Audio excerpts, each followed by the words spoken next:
आपल्या प्रत्येकाच्या आईकडे अशी साडी नक्कीच असणार। या काठाची साडी असली की आपण त्याला पैठणी म्हणून ओळखायचो आणि या काठाची साडी प्रत्येकाच्या घरात असणारच।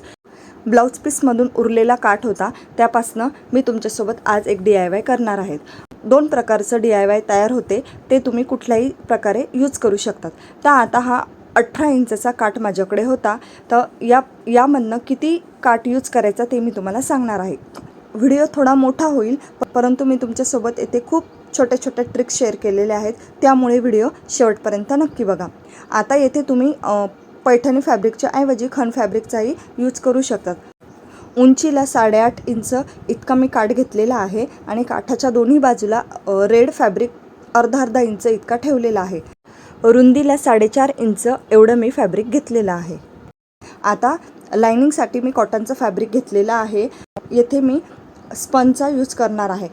जर तुमच्याकडे रबर शीट असेल तर तुम्ही रबर शीटचाही यूज करू शकतात किंवा तांदळाच्या गोणीचाही तुम्ही यूज करू शकतात। कॉटनचं फॅब्रिक, स्पंज आणि काठ अशा पद्धतीने ठेवून घेतलं, मार्क करून घेतलं आणि कट करून घेतलं। आता एक ट्रिक तुम्हाला सांगते। येथे जिथे 4.4 इंच मी रुंदी घेतलेली आहे, तेथे मी अर्धा इंच मेन फॅब्रिकपेक्षा कमी स्पंज कट करून घेतलेला आहे। आता तो का ते मी तुम्हाला पुढे सांगणार आहे। कॉटनच्या फॅब्रिकवर काठ उलट बाजूने ठेवलेला आहे, सीधा काठ आतल्या बाजूने जाणार अशा पद्धतीने मी ठेवून घेतला आणि दोन्ही बाजूला मी शिलाई करून घेतली।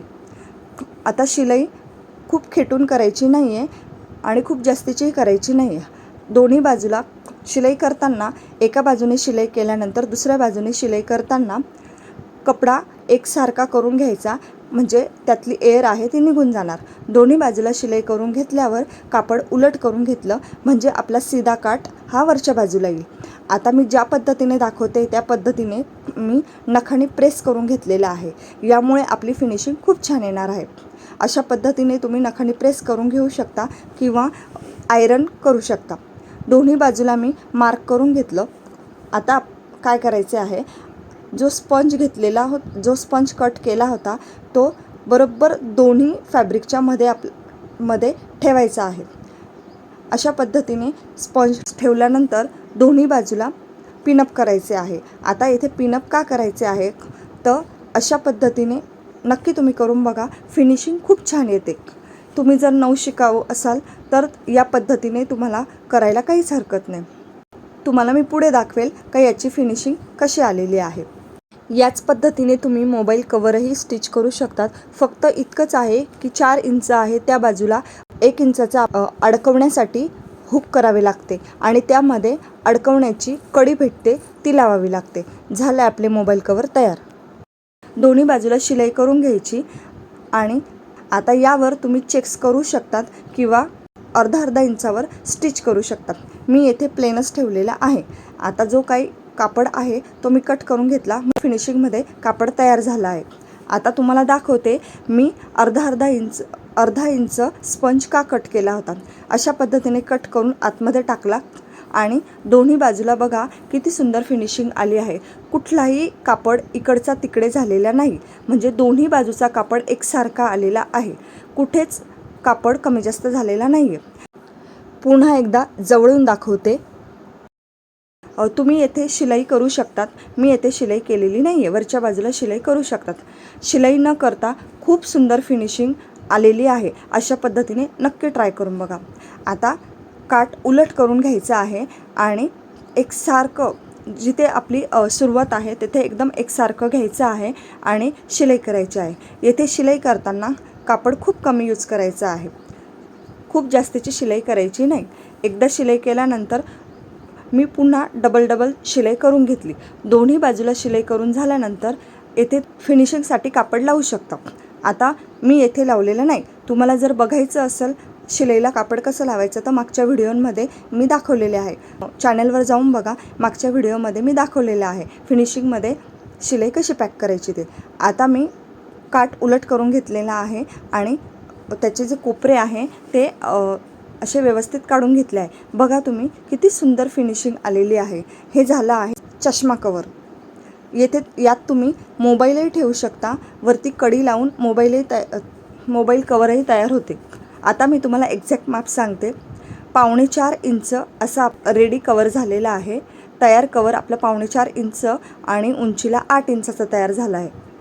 आता तुम्ही एकदा फिनिशिंग बघा किती सुंदर आली आहे. स्पंज टाकल्यामुळे, स्पंजचा यूज केल्यामुळे स्पेकला कुठलाही प्रॉब्लेम येणार नाही. तुम्ही असाही स्पेक ठेवू शकता किंवा बॉक्ससहितही तुम्ही ठेवू शकता. मी अशा पद्धतीने माप दाखवलेले आहे की तुम्ही बॉक्ससहितही तुम्ही स्पेक ठेवू शकता. मी तुम्हाला बॉक्सही ठेवून दाखवते. जर प्रवासात आपल्याला यूज करायचं असेल तर तुम्ही बॉक्सही त्यात ठेवू शकता.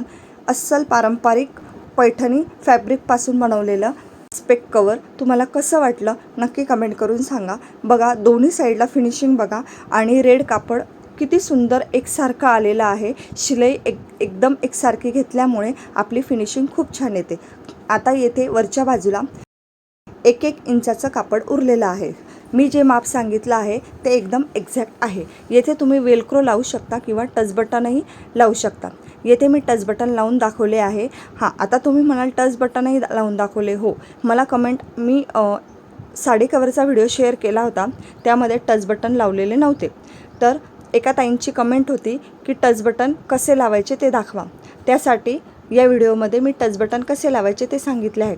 टच बटनाला 4 होल असतात. त्या 4ही होलला शिलाई करायची आहे. जसं आपण हुक बटन लावतो त्याच पद्धतीने टच बटन लावायचं आहे. आणि टच बटनचा एक बटन लावल्यानंतर एक्झॅक्ट समोरच्या बाजूला दुसरं बटन येईल अशा पद्धतीने आपल्याला मार्क करायचं आहे. आणि दुसरंही बटन अशा पद्धतीने लावून घ्यायचं. टच बटनाला 4 होल असतात, त्यामध्ये शिलाई करून आपल्याला टच बटन लावायचे आहे. बघा वरच्या बाजूने कुठेही शिलाई दिसत नाही. येथे तुम्ही नाही जमलं तर वेलक्रोचाही वापर करू शकता. मी तुम्हाला स्पेक ठेवून दाखवते. कुठल्याच बाजूने फिनिशिंग बिघडत नाही आहे आणि बॉक्स ठेवल्यानंतरही आपले टच बटन व्यवस्थित लागते आहे आणि पडण्याचे काहीच चान्सेस नाही आहे. किती सुंदर पद्धतीने तयार झालेला आहे. नक्की कमेंट करून सांगा. लाईक करा, शेअर करा आणि चॅनलवर नवीन असाल तर सबस्क्राईब करायला विसरू नका. भेटू पुढच्या व्हिडिओमध्ये. चलो बाय.